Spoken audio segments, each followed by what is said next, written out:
Baik, saya mulai ya. Wow. Assalamualaikum warahmatullahi wabarakatuh. Waalaikumsalam warahmatullahi wabarakatuh. Selamat siang, Bu. Siang Farhan, siang juga semuanya. Semoga keadaannya sekarang semuanya baik-baik ya, dan masih diberikan kesehatan. Sudah baik-baik, Ibu. Aduh, Sampai Ibu. Aduh, Sahra, kenapa ini? Banyak tugas, Ibu. Ya, namanya juga anak kuliah ya, sudah jauh-jauh datang ke sini kuliah, sudah harusnya kita membebani diri kita dengan tugas-tugas kuliah. Jadi Sarah cuman bisa sabar aja, nikmati kesusahan-kesusahan itu, insya Allah semuanya akan membuahkan hasil, oke?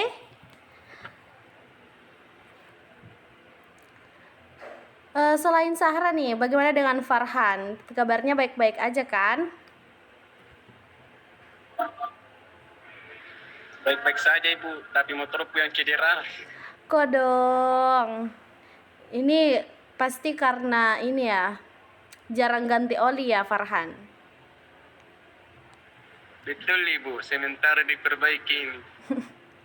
Tapi walaupun sedang berada di bengkel, semoga pembelajaran yang akan kita laksanakan semuanya bisa didengar baik-baik ya nantinya ya.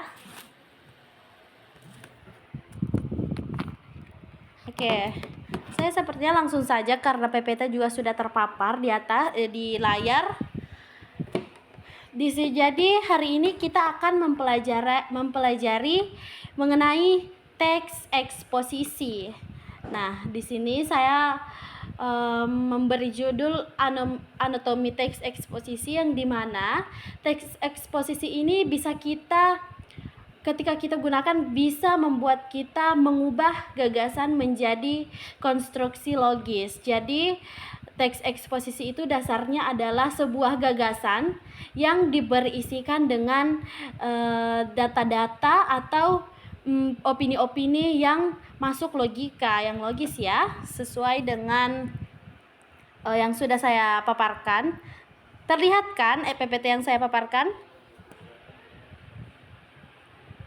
Terlihat sangat jelas, Ibu. Oke, baik.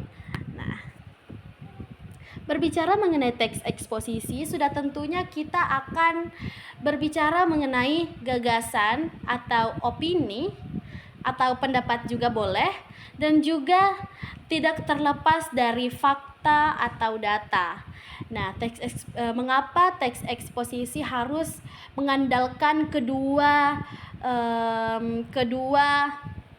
aspek ini?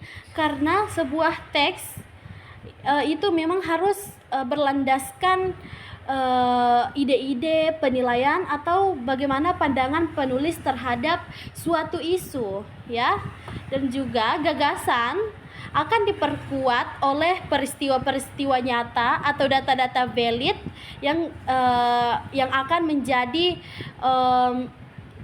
teks kuat ketika seorang penulis menulis sebuah teks eksposisi. Seperti yang adik-adik lihat, jadi ini berupa penjelasan ya. Gagasan tanpa fakta itu adalah suatu fiksi, dan fakta tanpa gagasan adalah sekedar ensiklopedia, dan teks eksposisi menggabungkan keduanya untuk meyakinkan pembaca. Oke, sampai sini paham ya? Ibu. Oke, baik.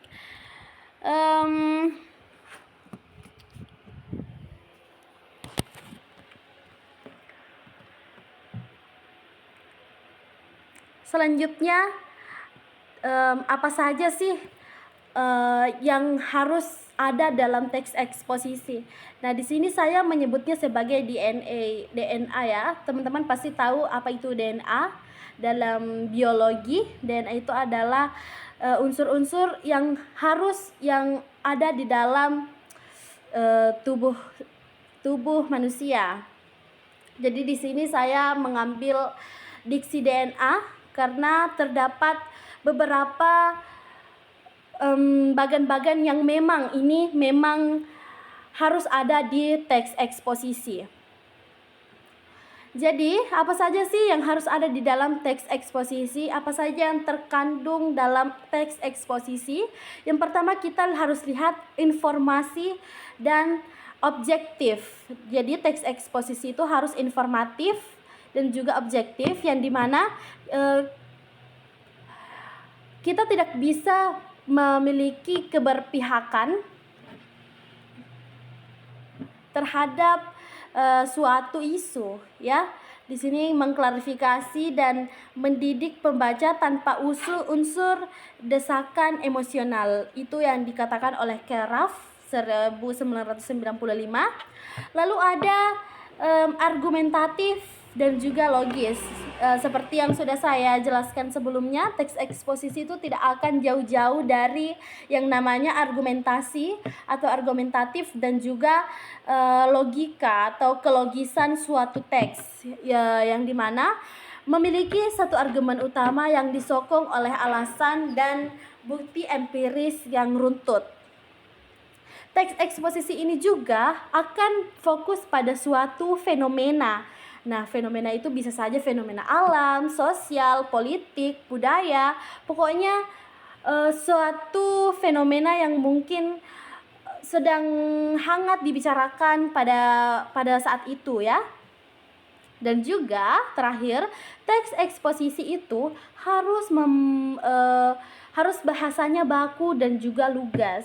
Bahasa baku ini yang dimaksudkan adalah sesuai dengan kaidah PUEB, yang dimana ada juga pronomina dan kata leksikal yang sebagai presisi. Nah, lalu apa saja struktur dari teks eksposisi? Di sini saya menggambarkan tiang-tiang, ya, tiang-tiang pancang arsitektur teks eksposisi, karena suatu teks eksposisi itu memang harus berpondasi, ada penopang dan juga ada sesuatu yang menguncinya. Jadi saya ibaratkan gambar ini sebagai bagan-bagan atau struktur dalam suatu teks eksposisi.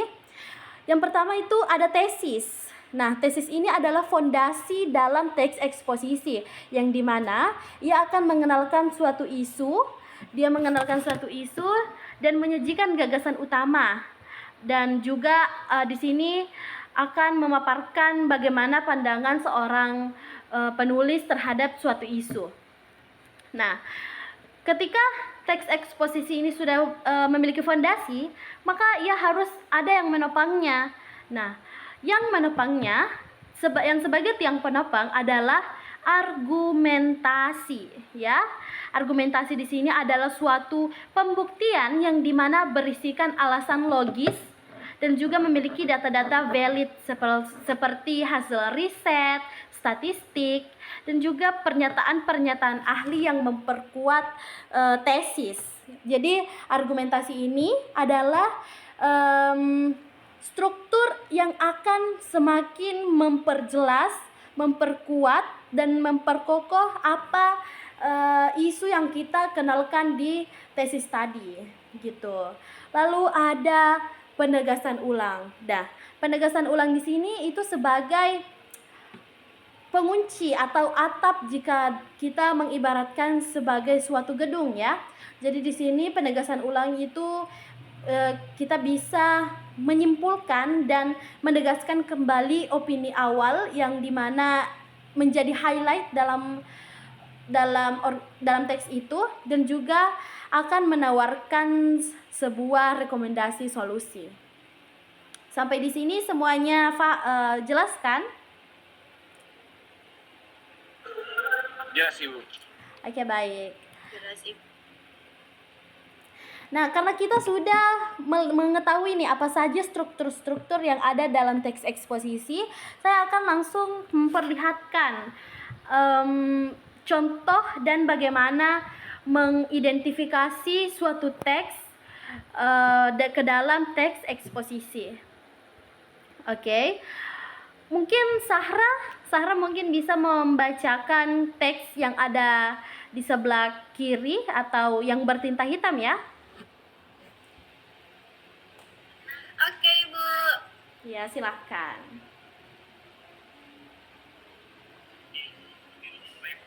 Tiga-tiganya Ibu ini langsung kebaca Iya, langsung. atau step by step? Langsung aja, langsung. Baik. Bumi saat ini sedang menghadapi berbagai masalah lingkungan yang serius. Setiap tahun di negara kita diperkirakan terjadi penebangan hutan seluas 3.180.243 hektar. Apa gitu? Iya, Apa cocok. gitu Ibu? Nggak aku tahu. Sudah ya, cocok itu. Masalah lingkungan di atas merupakan masalah serius yang harus segera diatasi. Sudah Ibu. Oke, terima kasih Sahra atas perhatiannya ya, karena sudah membacakan saya. Nah, dari ketiga paragraf tersebut, kita mulai bisa mengidentifikasi mana tesis, mana argumentasi, dan mana penegasan ulang. Jadi ada di paragraf pertama itu, bumi saat ini sedang menghadapi berbagai masalah lingkungan yang serius. Nah, di sini sudah ada memperkenalkan masalah isu. Masalah isunya adalah bumi saat ini sedang menghadapi berbagai masalah lingkungan yang serius. Gitu. Bisa kan? Bisa masuk logika kan? Sudah masuk Ibu logikanya kalau saya. Oh, alhamdulillah ya. Separuh. Nah, lalu di paragraf kedua yaitu setiap tahun di negara kita diperkirakan terjadi penebangan hutan seluas 3.000 sekian hektar. Nah, angka di sini adalah salah satu data valid. Ibu. Ya, kenapa Farhan? Bukan 3.000 itu Ibu, 3 Oh, juta 3 juta, maafkan saya Farhan, saya keliru ya. maaf. Maklum, bukan anak masih anak bahasa ya.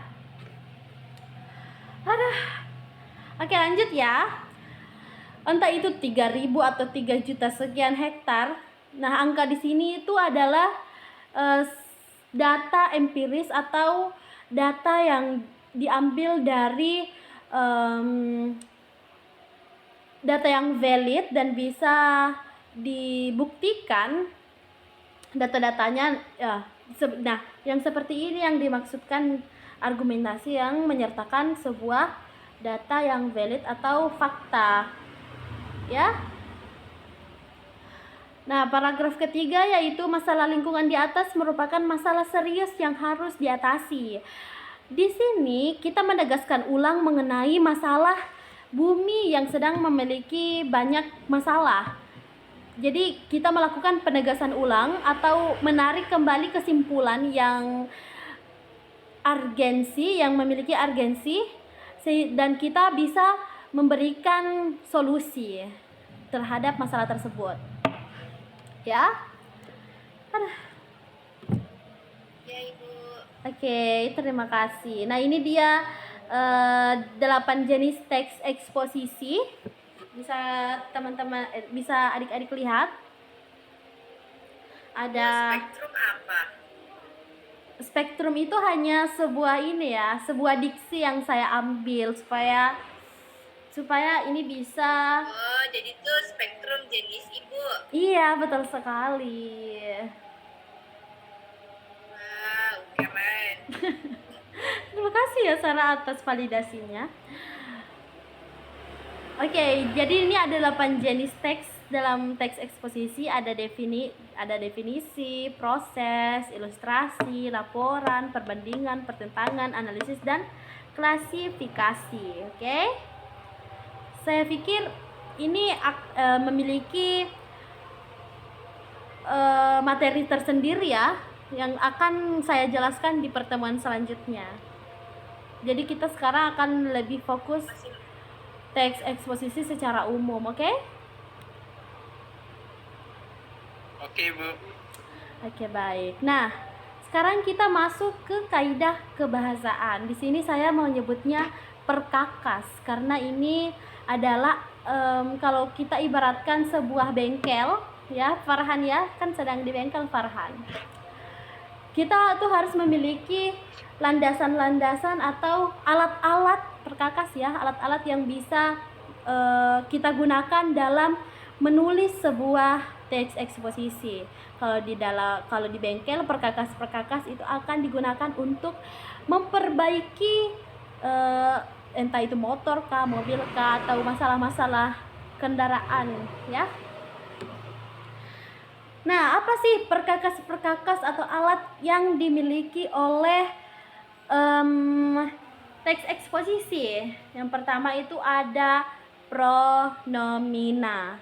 Nah, pronomina itu adalah kata ganti orang atau benda, misalnya kita, mereka, dia, dan lain sebagainya.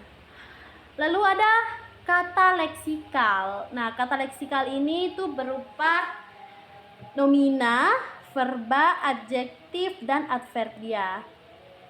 Nomina itu adalah benda, verba adalah tindakan, adjektif adalah sifat, dan adverbia adalah keterangan. Nah, kata leksikal ini yang akan membangun substansi informasi dalam suatu teks eksposisi. Lalu ada kata teknis. Ya, kata teknis itu adalah peristilahan khusus yang digunakan dalam suatu teks eksposisi seperti emisi, reboisasi, dan lain sebagainya ya. Lalu ada kata persuasif dan mental. Nah, di sini kata kerja yang mencerminkan pemikiran dan ajakan implisit, oke? Sampai berbusa-busa mulut ibu menjelaskan ya.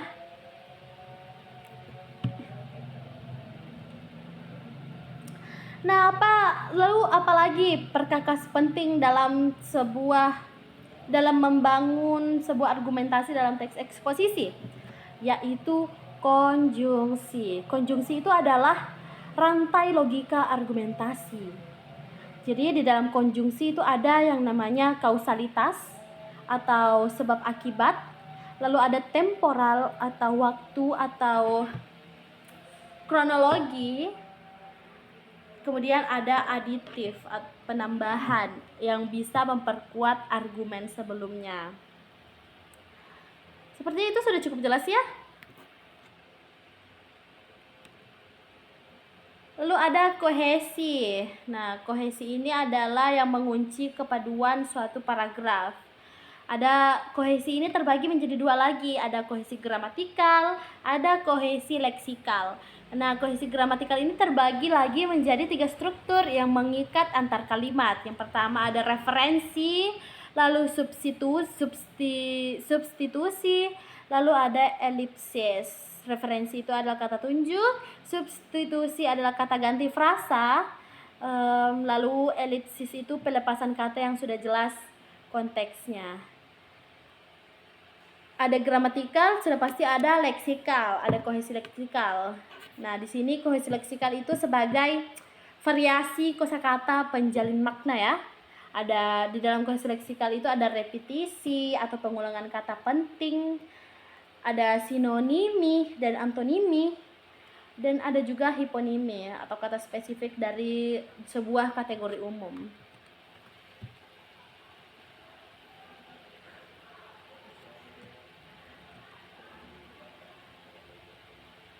Nah,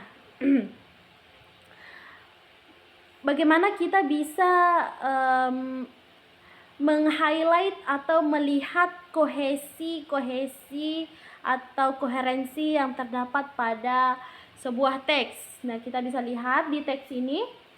Nah, yang berwarna itu kita highlight sebagai koherensi atau kohesi ya. Perhotelan memainkan peran yang sangat penting dalam industri peristiwa. Kenapa? Kita lihat ini bertanda kuning yang berarti dia adalah koherensi intensitas atau menegaskan makna. Nah, ini konjungsi koherensi yang bisa meng-highlight atau menegaskan sebuah makna dalam suatu teks. Lalu, dengan menyediakan pelayanan yang profesional, perhotelan menjadi kontributor utama. Kohesi leksikal atau repetisi yang mengikat subjek utama. Lalu ada kohesi gramatikal di sini, yaitu kata konjungsi karena ia menghubungkan sebab akibat dan referensi kepemilikan. Ya, cukup jelas ya? Jelas Ibu, jelas. Ya. Ini sepertinya oke. Jadi teks eksposisi itu bukan sekedar menginformasikan, tapi ia mendidik, membuktikan, dan meyakinkan melalui arsitektur logika dan fakta yang utuh. Menyusun teks adalah bagaimana kita membangun argumen yang tidak terbantahkan. Cukup melelahkan juga ya mengajar anak-anak ya. Ya, Ibu. Nah, sampai di sini mungkin adik-adik sekalian bisa menanyakan kejanggalan atau mungkin ada yang masih tidak bisa diperjelas atau masih ada yang tidak jelas. Silahkan tanyakan memang ya sebelum saya keluar. Jelas. Jelas Ibu, jelas. Sudah jelas ya? Oke, mungkin sebelum saya benar-benar menyelesaikan atau menutup kelas ini, Farhan mungkin bisa menyimpulkan satu argumentasi dari penjelasan kita mengenai teks eksposisi. Saya mau dengar bagaimana opini seorang Farhan dalam memandang sebuah teks eksposisi. Bisa Farhan?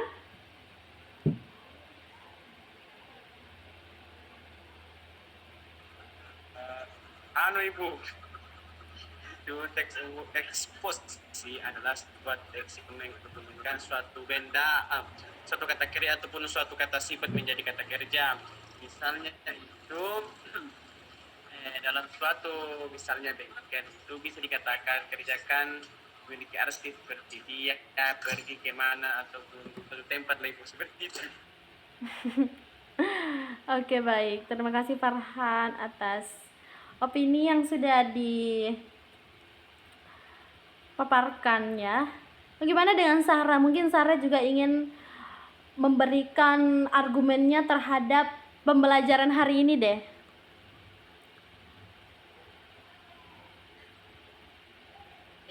Jadi Ibu, berdasarkan yang saya tangkap dari teks eksposisi itu adalah jenis teks yang berisi tentang pendapat-pendapat berdasarkan fakta-fakta yang secara sistematis dan tidak dapat dibantahkan.